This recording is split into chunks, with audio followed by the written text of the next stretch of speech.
Hello friends, तो आप सभी कैसे हैं। आशा आप सभी अच्छे और स्वस्थ होंगे। तो फ्रेंड्स, आज हम जिस टॉपिक पर बात कर रहे हैं फ्रेंड्स, ये मुद्दा बड़ा ही है जो देश के लिए ज़रूरी है आज के वक्त में।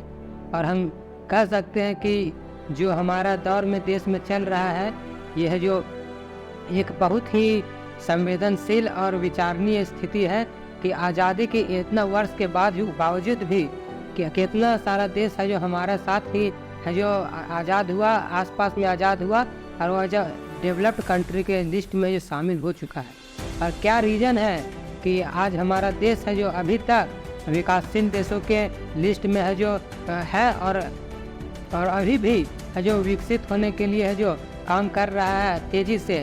और इसमें हमें क्या क्या जो ज़रूरी है, जो होना ही चाहिए फ्रेंड्स, तो इसी विषय पर आज हम चर्चा करने वाले हैं। हर घर में 24/7 बिजली होना चाहिए, यानी कि 24 घंटा 7 दिन है जो हर घर में देश में जो बिजली होना चाहिए, ये है जो ज़रूरी है। दूसरा क्या है, तो हर घर में सुबह शाम जलापूर्ति होना चाहिए, क्योंकि बिजली इसलिए ज़रूरी है कि देश में बिजली अगर सही से नहीं होगा तो लोग उद्योग धंधा नहीं कर पाएंगे, काम प्रभावित होगा, आर्थिक गतिविधि है जो ढीला पड़ेगा। क्योंकि बिजली ज़रूरी होगा, बिजली है जो समय पर सही से मिलेगा तो लोगों का काम धाम करने में आसानी होगा और इकोनॉमिकल गतिविधि है जो बढ़ेगा। बिजली हो गया, पानी हो गया, ये जो ज़रूरी है हमारे देश में। पेयजल है जो होना सभी के लिए अनिवार्य है और इसमें हम आगे भी बात करेंगे फ्रेंड्स।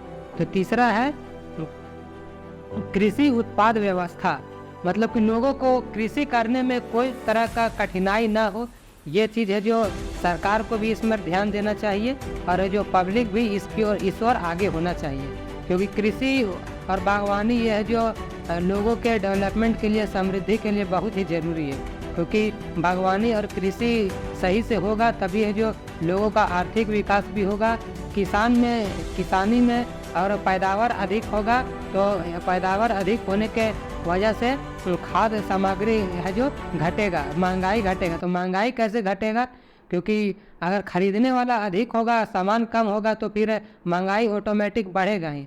और सामान है जो अधिक होगा, खरीदने वाला भी सामान्य होगा, तो व्यापार है जो महंगाई है जो संतुलित होगा। पैदावार अधिक होगा तो निर्यात भी होगा, प्रोडक्शन भी होगा, इकोनॉमी भी बूस्ट करेगा, विदेशी मुद्रा भी आएगा, लोगों का यहाँ पर आय भी बढ़ेगा और महंगाई भी घटेगा। क्योंकि महंगाई तभी बढ़ता है जब है जो पैदावार घटता है और डिमांड है जो बढ़ता है, इसीलिए आयात करने का भी ज़रूरत होता है। तो इसमें जो ज़रूरी है कि सरकार भी इसमें ध्यान दे कि पैदावार बढ़े और पब्लिक भी, किसान भी सब है जो कि पैदावार के लिए आगे आए और तत्पर रहे, ज़मीन का एक एक इंच का है जो सदुपयोग करे। और तीसरा है बागवानी कार्य व्यवस्था। तो बागवानी कार्य में है कि पेड़ पौधा लगाएं, ऐसा पेड़ पौधा लगाएं जो मानव हित के लिए हो, पर्यावरण के लिए भी हो। पर्यावरण को हित में देख करके ही जो इसमें कोई भी गतिविधि करे, ताकि जो पर्यावरण को भी कोई नुकसान ना हो और मानव आवश्यकताओं का भी पूर्ति हो। जैसे फल हो गया, लकड़ी हो गया, ये सब फर्नीचर ये सब बनता है, तो ज़रूरी है कि पर्यावरण के देखकर ही है जो डेवलपमेंट को, सुरक्षा को, हित को देखकर ही है जो ऐसा कटाई उटाई भी करे। और एक पेड़ काटने से पहले ज़रूरी सुनिश्चित कर ले कि 4 पेड़ लगाया जाए। और तीसरा है, फिर इस चीज़ पर हम बात करेंगे और अगला विषय पर हम बात करेंगे ऑर्गेनिक खेती कार्य को प्राथमिकता देना। क्योंकि देखा जाता है कि ऑर्गेनिक मतलब कि प्राकृतिक खेती, ऑर्गेनिक खेती में हमें ये देखना चाहते हैं कि बिना यूरिया खाद, ऐसा रासायनिक खाद का प्रयोग किए बिना है जो हमें प्राकृतिक खेती करना है। ऐसा खेती जिसमें लोगों का स्वास्थ्य के साथ खिलवाड़ ना हो, स्वास्थ्य के साथ खिलवाड़ किए बिना कोई हमें खेती करना है। क्या कि देखा जाता है, सुनने में आता है कि पहले का खाद्य सामग्री जो पौष्टिक होता था, रसायन फ्री होता था। और यही ज़रूरी है कि रसायन फ्री कृषि किया जाए, ताकि लोगों के सेहत पर गलत प्रभाव ना पड़े। और इसमें है जो ज़रूरी है कि सरकार भी इसमें ध्यान दे और पब्लिक भी इसमें जागरूक हो, ताकि ये जो खाद्य सामग्री ऐसा हो कि लोगों को पोषण दे, ना कि स्वास्थ्य के साथ खिलवाड़ हो। और अगला इस टॉपिक पर हम बात करेंगे कि सुलभ गव्य विकास का व्यवस्था, यानी कि गाय भैंस मवेशियों का साथ है जो उसका सेवा हो, देखभाल हो, उसके साथ क्योंकि हमें दूध मिलता है, दूध के साथ डेयरी उत्पाद मिलता है, तो ज़रूरी है कि उनका देख रेख अच्छा से हो। और फिर गोबर का होता है तो गोबर का उपयोग में गांव में है जो गोइठा इस सब का यूज होता है। इसमें अभी भी जो रिसर्च चल रहा है, इसमें बायोगैस आप लोग जानते होंगे, तो बायोगैस है जो बहुत आजकल इसमें डेवलप करने का ज़रूरत है सरकार को, कि बायोगैस से है जो ऊर्जा के एक स्रोत है, जिसमें जो सरकार को ज़रूरी है कि इसमें ध्यान दे, रिसर्च करवाए वैज्ञानिक से। तो मवेशियों का गोबर है जो ऊर्जा का वैकल्पिक स्रोत हो सकता है, और बड़ा पैमाना पर है जो ऊर्जा का डिमांड को शहर और गांव का डिमांड को, ऊर्जा का डिमांड को है जो पूरा किया जा सकता है मवेशियों का गोबर से। तो हम देख सकते हैं कि गायों का, भैंसों का, मवेशियों का सुरक्षा और देखभाल कितना ज़रूरी है, और उनका जो मवेशियों का प्रोडक्शन को जो गांव में पहुंचाने का ज़रूरत है, और है जो ऊर्जा का वैकल्पिक स्रोत, महत्वपूर्ण स्रोत की ओर सरकार को, लोगों को है जो जागरूक होने का ज़रूरत है, ऊर्जा का उपयोग करने का ज़रूरत है, नवीकरणीय संसाधनों जैसे कोयला और पेट्रोलियम से निर्भरता घटाने का ज़रूरत है।